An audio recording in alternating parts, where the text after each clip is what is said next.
Meus queridos, nós vamos meditar no Evangelho escrito por Lucas, capítulo 17. Você pode acompanhar na sua Bíblia, ou você pode acompanhar na projeção, que também está na tela. Esse texto me fez pensar que quando nós enfrentamos o início da quarentena, ouvi várias pessoas falarem assim que a quarentena veio, a pandemia veio para que as pessoas se voltassem para Deus. A pandemia veio para que as pessoas sentissem como precisam de Deus. E algumas pessoas me diziam assim: pastor, quando os cultos voltarem, eu acho que muitas pessoas vão correr para a igreja porque entenderam agora que precisam de Deus. Eu nunca fui otimista quanto a isso. Eu sempre disse que quando tudo fosse liberado, as pessoas que estavam com saudade de cultuar juntos iriam para a igreja. As pessoas que estavam com saudade de farrear iriam para a farra. As pessoas que estavam com saudade de passear iriam passear. Ou seja, tudo ia voltar ao que é o normal. Você faria o que você deseja fazer, e quem deseja cultuar a Deus, cultuaria. Quem deseja fazer outra coisa, faria outra coisa. E nesse tempo eu comecei a pensar: o que será que Deus espera? O que será que Deus espera do mundo? E o que será que Deus espera de seus filhos? O que será que Deus espera da igreja? O que será que Deus espera das pessoas que são tocadas por Ele? Esse texto nos ajuda a pensar um pouco nisso e a responder isso. Vamos ler a partir do versículo 11, Lucas capítulo 17. De caminho para Jerusalém, passava Jesus pelo meio de Samaria e da Galileia.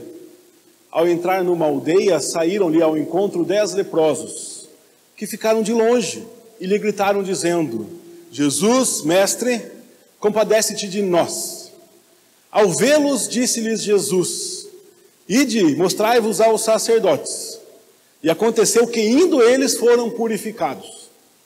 Um dos 10, vendo que fora curado, voltou dando glória a Deus em alta voz, e prostrou-se com o rosto em terra aos pés de Jesus, agradecendo-lhe.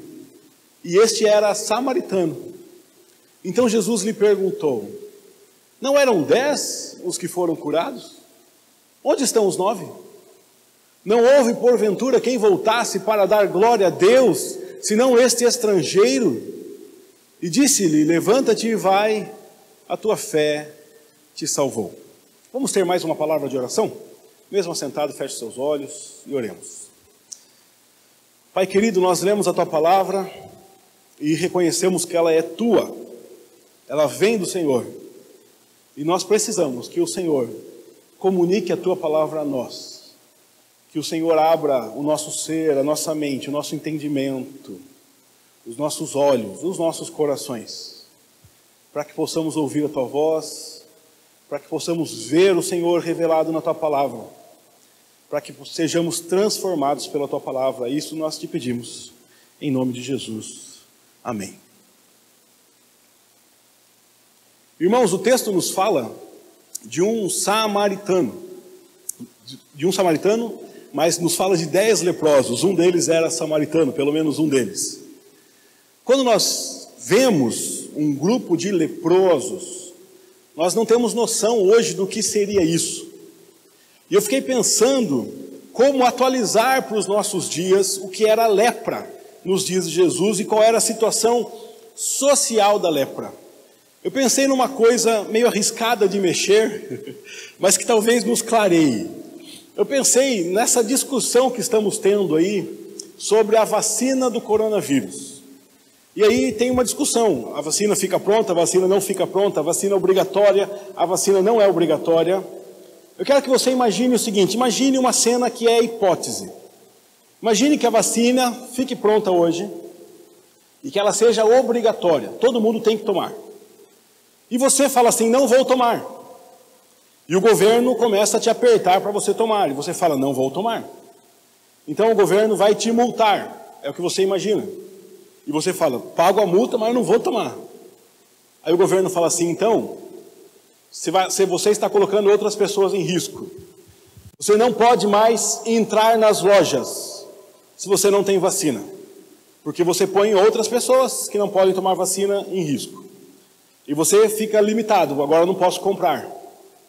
Você não pode ir trabalhar, porque você vai colocar as pessoas do seu trabalho em risco. Você fica mais limitado, agora eu não posso trabalhar.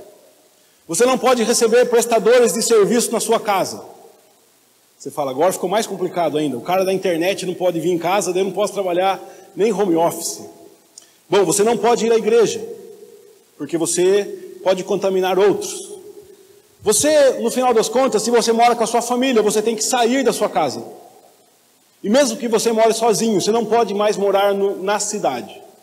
Você tem que se retirar. O que sobrou para você? Não pode ter contato com ninguém?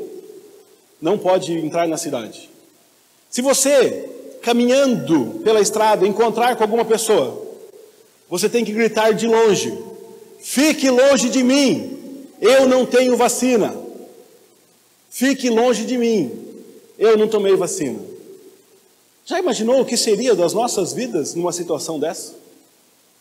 Você impedido de tudo. Talvez isso seja mais palpável para a nossa mente. Eu quero que você entenda que esta era a situação do leproso nos dias de Jesus. Imagine a situação de alguém que estava lá trabalhando, de repente olhou no seu corpo, algumas manchas diferentes surgiram. Segundo a lei do Pentateuco, ele tinha que se apresentar ao sacerdote. Se o sacerdote identificasse que era lepra, aquela pessoa dali não podia voltar para sua casa, não podia voltar para o seu trabalho, não podia mais se aproximar dos seus amigos, dos seus filhos, da sua esposa. Ele tinha que sair dali para fora da cidade. Ele não poderia ter contato com ninguém. E se ele encontrasse pessoas na rua, ele teria que gritar: leproso, imundo, para que as pessoas mantivessem distância dele. Que situação terrível! Essa pessoa não poderia mais ir ao templo adorar a Deus. Não tinha no templo lá um momento para os excluídos, um momento para os leprosos, não. Eles estavam totalmente excluídos, separados, distanciados da comunidade, distanciados da adoração a Deus. As pessoas que encontraram com Jesus, quando Jesus vinha descendo da Galileia para a Judeia, quando Jesus vinha descendo, Jesus entra numa aldeia, que é o versículo 12 aí. Essa região é próxima a Samaria, e nessa aldeia encontram-se 10 leprosos. 10 leprosos que vinham ao encontro de Jesus, e olha o versículo 13, ficaram de longe. Ficaram de longe porque eles não podiam se aproximar de Jesus. Jesus estava provavelmente na região que ainda pertencia aos judeus, porque o samaritano ali é chamado de estrangeiro. Embora Jesus estivesse descendo para a região da Judeia, passando próximo a Samaria, aquele samaritano, ele era duplamente desprezado. Porque se ele estivesse curado, ele já era desprezado pelos judeus. Agora ele ainda era leproso. Jesus vê 10 leprosos que de longe vêm gritando e falando: Jesus, tem misericórdia de nós, compadece-te de nós, é o final do versículo 13. Quando Jesus vê os 10 leprosos, Jesus fala para eles assim: vão se apresentar ao sacerdote. Aqueles homens já tinham ido se apresentar ao sacerdote, e o destino foi terrível, porque eles foram com manchas, com suspeitas, e foram excluídos das suas casas, da sua sociedade. Agora Jesus não diz para eles: vocês estão curados. Jesus não transforma a situação deles ali. Jesus fala: vão se apresentar. E aqueles 10 homens obedecem a Jesus. Eles vão se apresentar.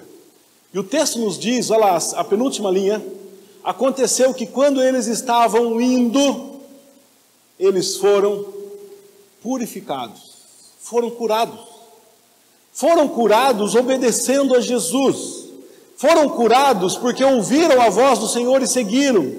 Foram curados porque tiveram fé suficiente de acreditar na palavra do Senhor. E o Senhor, por sua vontade, por sua palavra, os purificou. Aqueles homens, indo, foram curados. O que o texto nos conta é que um deles, quando viu que foi curado, voltou dando glória a Deus. Um deles voltou reconhecendo que Jesus tinha purificado a vida dele. E esse que voltou é samaritano. Jesus vai dizer que ele é estrangeiro. É muito fácil olharmos para esse texto e já pensarmos, por exemplo, em ressaltarmos a fé dele, porque afinal de contas, Jesus fala que a fé salvou. E também é muito fácil olharmos para esse texto e pensarmos que aqueles 9 são pessoas tão pecadoras que nem voltaram para agradecer. Eu penso o seguinte, aqueles nove desobedeceram Jesus em quê? Qual foi a desobediência deles? Eles não desobedeceram. Jesus falou, vão se apresentar ao sacerdote. Eles foram. Quando eles chegaram lá, eles estavam purificados, porque à medida que eles iam, eles foram purificados.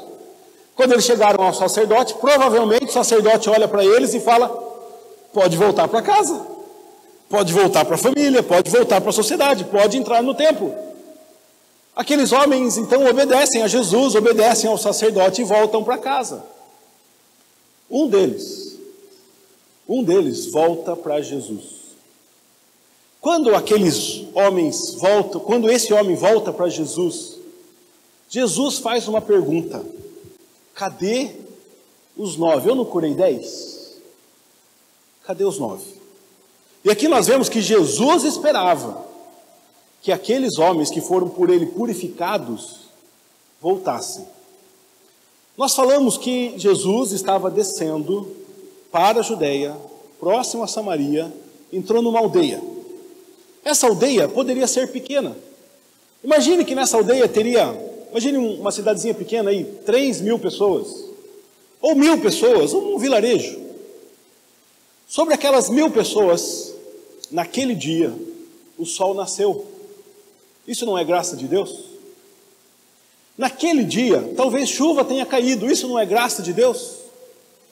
Naquele dia, eles provavelmente se levantaram e se alimentaram, porque tinha alimento. Naquele dia, os vegetais cresceram. Naquele dia, animais foram abatidos para alimentação. Tudo aconteceu normalmente naquele dia. As 1.000 pessoas daquele vilarejo respiravam. Isso não é graça de Deus? Sim. A graça de Deus, ela cai sobre justos e injustos. O sol nasce sobre todos. Isso é graça de Deus. Mas quando Jesus fala e vê aquele samaritano voltando, Jesus está preocupado com as possíveis 1.000 pessoas do vilarejo? Jesus está perguntando por que é que a cidade não o adora? Jesus pergunta por que é que o povo não adora Deus? Não. Jesus pergunta, cadê os 9 que foram por mim transformados? Cadê o povo que eu abençoei? Cadê o povo que eu purifiquei? Cadê o povo que eu libertei? Cadê o povo que eu reinseri na adoração? Cadê esse povo? Onde esse povo foi? Olha o versículo 10, não tem nenhum deles que volta para dar glória a Deus. Só esse estrangeiro. Cadê o povo que eu transformei a vida? Isso me faz pensar o seguinte, nós estamos agora num período de, graças a Deus, retomada, saindo daquelas fases mais críticas que já tivemos, podemos nos reunir, podemos cultuar a Deus, o comércio está aberto, as coisas estão voltando, e talvez eu e você estejamos aqui preocupados se o mundo vai ou não reconhecer a graça de Deus, se o mundo vai ou não louvar a Deus, porque a vida está voltando, se o mundo vai ou não louvar a Deus, porque a vida foi preservada, se o mundo vai ou não agradecer a Deus, porque mesmo em meio às perdas, Jesus tem nos suportado, tem nos fortalecido. Jesus não está olhando para o mundo esperando a adoração do mundo, não. Jesus está olhando para o seu povo, para aquelas pessoas que foram por ele transformadas, que foram por ele tocadas, que foram pela graça dele reinserida a comunhão com Deus.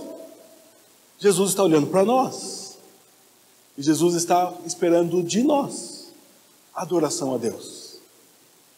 Então, é muito mais sábio eu e você, ao invés de ficarmos olhando para o mundo, para a sociedade, e preocupado com o que a sociedade vai fazer, se a sociedade, como a sociedade vai usar essa liberdade de se reunir, por exemplo, é muito melhor nós olharmos para nós e falarmos como é que nós vamos agradecer a Deus pela graça dele sobre a nossa vida. Porque além de termos o pão nosso de cada dia, além de respirarmos, além de termos o sustento, além de termos o amparo, fomos por Deus purificados, transformados, fomos reinseridos à comunhão com Deus. E Ele está chamando a nossa atenção, com um texto como esse de hoje de manhã, perguntando para mim e para você, você vai ou não vai adorar a Deus? Sabe qual é o perigo que eu vejo nessa história? É que nós podemos nos comparar de consciência tranquila aos 9 e falarmos assim: eu estou fazendo o que me foi orientado, estou fazendo o que me é pedido, estou levando a vida normalmente, porque afinal de contas Jesus falou, vai se apresentar ao sacerdote, e eles obedeceram. O sacerdote falou, volta para casa, e eles obedeceram. E assim eu e você podemos também tocar a nossa vida normalmente, fazendo o mínimo necessário, cumprindo as regras do jogo. Então, o que eu tenho que fazer para falar que eu sou filho de Deus? Eu tenho que ir à igreja domingo de manhã. Então tá bom, vou domingo de manhã. O que mais que eu tenho que fazer? Tem que fazer uma oração em casa com a família de vez em quando, ou na hora de dormir, ou na hora de acordar, ou na hora das refeições. Então tá bom, vou fazer isso. O que mais que eu tenho que fazer? Tenho que não dar escândalo. Então tá bom, vou fazer isso. E cumprimos as regras do jogo. Vivemos uma vida que não dá escândalo, vivemos uma vida onde aparecemos na igreja uma vez por semana, vivemos uma vida onde em casa com a família nos reunimos de vez em quando para orar, talvez ler um texto da Bíblia, e aí nossa consciência está tranquila. O que será que é voltar a Jesus e dar glória a Deus? Quais eram as possibilidades daquele leproso, depois de talvez anos, longe da sua família, longe dos seus amigos, longe do seu trabalho, longe dos seus parentes? Ele deveria voltar correndo para casa, e talvez eu e você faríamos isso. Talvez eu e você corrêssemos com tudo da nossa vida que ficou parado, e gastássemos então muito tempo fazendo tantas outras coisas que são importantes. E quando tudo estivesse acabado, nós talvez pensássemos, vou à igreja domingo de manhã. Acontece que esse homem tem como prioridade voltar para Cristo e adorar a Deus. Como seria se na minha vida, na sua vida, a adoração a Deus fosse prioridade? Como será que seria a nossa agenda? Imagine se você acorda amanhã de manhã, falando assim, eu tenho que adorar a Deus hoje, porque Deus me fez para a glória dele. Mas amanhã de manhã eu tenho que trabalhar, eu tenho a minha agenda, eu tenho que estudar. Sim. Mas já imaginou se você acordar amanhã, pensando assim, a primeira coisa que eu tenho que fazer é voltar para Cristo. A primeira coisa que eu tenho que fazer é conversar com Cristo hoje de manhã e perguntar como Ele quer me usar para a glória dele. Já imaginou se você for para o trabalho, se vendo, imaginando você mesmo como um servo de Cristo, como um soldado de Cristo, e você chegar no trabalho falando, eu vou trabalhar hoje da melhor forma possível, com a maior responsabilidade possível, com a maior atenção possível, porque eu trabalho aqui nessa empresa como se o meu patrão fosse Jesus Cristo. Eu vou fazer o melhor com o tempo que Deus me deu. Eu vou estudar da melhor forma possível. Eu vou trabalhar da melhor forma possível. Eu vou tratar as pessoas ao meu redor, reconhecendo que elas são minhas irmãs, filhos e filhas de Deus. Porque eu vim aqui trabalhar para que Cristo seja glorificado, para que eu ande aqui como Jesus, para que eu dê glória a Deus em tudo que faço, e que Jesus seja a prioridade na minha vida. Nós podemos parar nesse tempo de retorno, de volta, podemos parar e olhar para a nossa vida e tocar tudo da forma mais normal do mundo. Ou podemos parar, olhar para os céus e reconhecer que Deus existe, que Ele conduz a nossa vida, que não estamos aqui por acaso, que você não veio hoje de manhã por acaso, que você não vai trabalhar amanhã por acaso, que Deus, conduzindo a sua vida, te colocou onde você está, te deu as ferramentas que você tem na sua mão, colocou as pessoas certas ao seu redor e quer usar você para a honra e para a glória dele. Esse texto me desafia e desafia você a fazermos tudo hoje, amanhã e depois e para o resto da nossa vida para a glória de Deus. Esse texto nos lembra que Cristo está esperando o retorno daqueles que são por Ele tocados, daqueles que são por Ele transformados, daqueles que são por Ele purificados.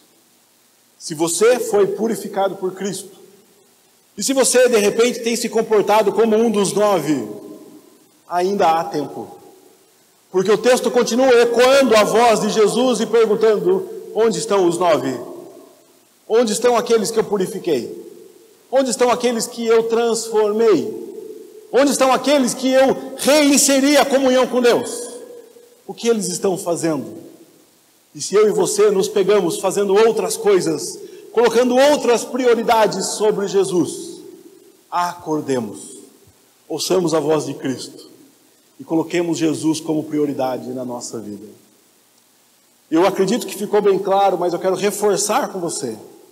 Quando eu falo colocar Cristo como prioridade na sua vida, eu não estou falando para você colocar a igreja como prioridade na sua vida. Eu não estou convidando você a vir à igreja todos os dias, até porque ela não está aberta todos os dias. Eu não estou convidando você a doar dinheiro para a igreja.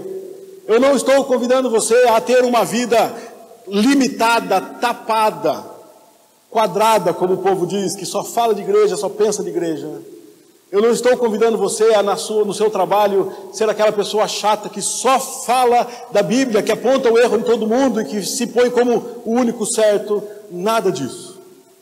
Estou convidando você a viver como Jesus, a viver para a glória de Deus, a ter Jesus como prioridade, a fazer tudo que vem à sua mão, reconhecendo que Jesus é quem dirige a sua vida e colocou as responsabilidades na sua mão, então faça com responsabilidade. A amar as pessoas ao seu redor, reconhecendo que a sua família foi Deus quem deu, os seus amigos é Deus quem coloca no seu caminho, então ame as pessoas como Cristo ama. Tenha Jesus como prioridade na sua vida. Volte a dar glória a Deus.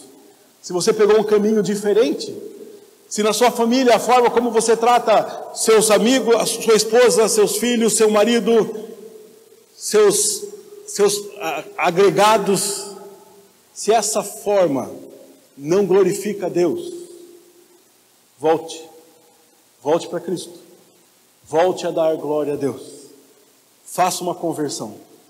Se a forma como você se porta no trabalho não dá glória a Deus, se a forma como você trata os seus superiores não glorifica a Deus, se a forma como você trata os seus subordinados não glorifica a Deus, volte para Cristo. Ele ainda está perguntando: cadê os 9? Cadê aqueles que eu purifiquei? Ele está esperando você. Volte para Cristo. Mais do que te esperar passivamente, Ele está hoje chamando você através desta palavra. Volte para Cristo. Eu preciso voltar para Cristo. Eu preciso ter Cristo como prioridade na minha vida. Eu acredito que você também precisa. Você precisa fazer conversões em muitos caminhos da sua vida, assim como eu preciso. Então eu quero terminar esse momento aqui orando contigo e pedindo que Deus nos ajude, que Deus nos guie, para que voltemos a Ele, para que voltemos a Cristo, para que tenhamos como essência da nossa vida o comportamento de Jesus, para que glorifiquemos a Deus em tudo que fizermos. Então convido você a fechar os seus olhos, curvar sua cabeça e a ter um tempo de oração. Ore, você silenciosamente, fale com Deus. Confesse os caminhos errados que você tomou. Confesse que muitas vezes você vive como se ele não existisse. E decida voltar para Cristo hoje. A ter Jesus como prioridade na sua vida.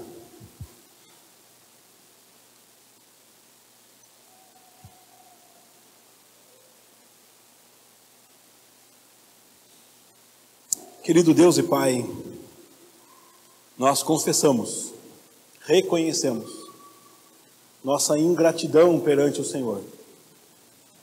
Reconhecemos que usamos mal a liberdade que o Senhor nos dá. Que às vezes esperamos que o mundo se dobre ao Senhor, mas nós não dobramos as nossas vidas ao Senhor.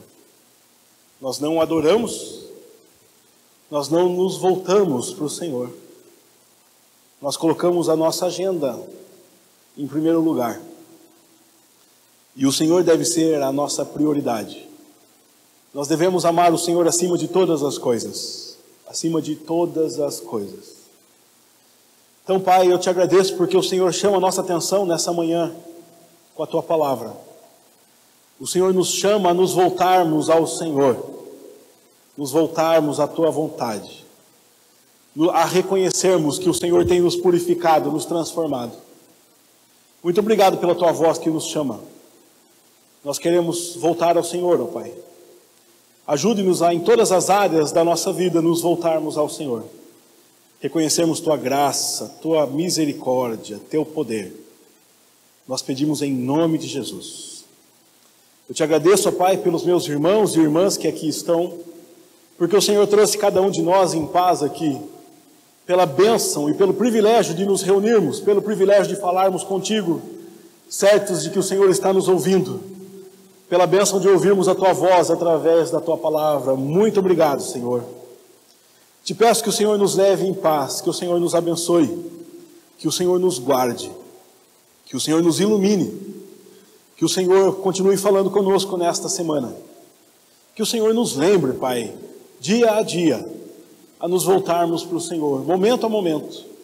A cada momento, Pai, que fizermos coisas que Te desagradam, que o Senhor ative a nossa memória, que o Senhor nos lembre, que o Senhor continua nos chamando, que ouçamos a Tua voz nos chamando, que o Senhor possa falar, cadê os 9?